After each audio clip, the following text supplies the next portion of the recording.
Okay, good morning. Good morning.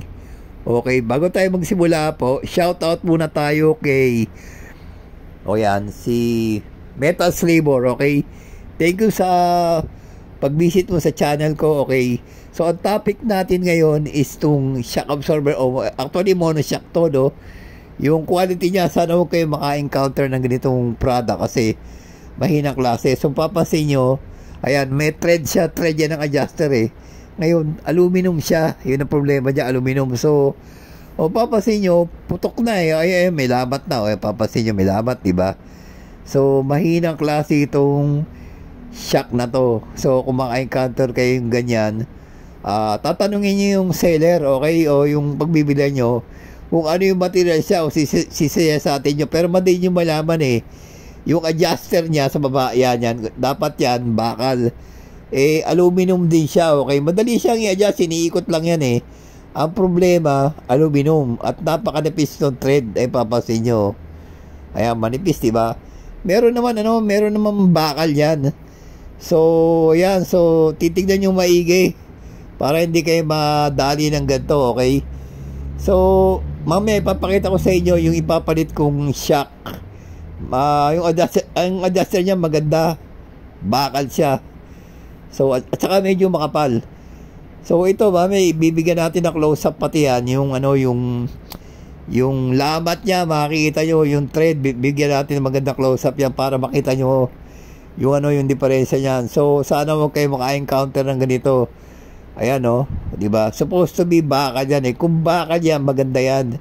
Yan, thread niya, tsaka yung adjuster niya kung bakal at medyo makapal, maganda sana yan. Kaso, ganito eh. So, sayang ang pera dito. Hindi tumagal eh. Sayang eh. Imbis na mapakinabangan pa. Wala pang leak to. Kaso, yan nga ang problema oh. Ayan. So, ayan yung close-up oh. Papasin nyo, diba? Putok na. May butas yan. May tama na yan. Hindi na ubra. Hindi na nga ubrang i-adjust yan eh.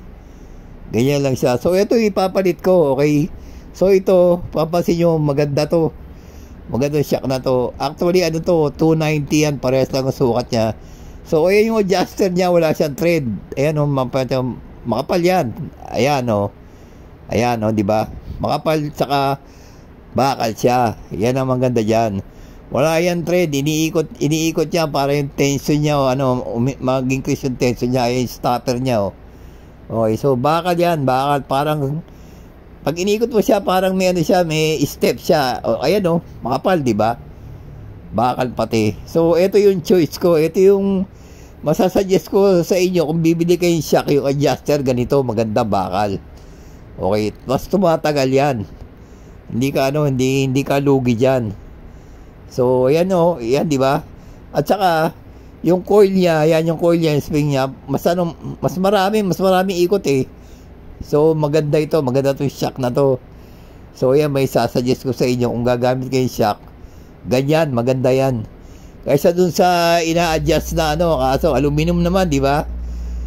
So, ayan, so, itong video na to, sana po, nakatulong to sa inyo. So, sana hindi kayo maka-encounter ng gano'n, yung isang shock.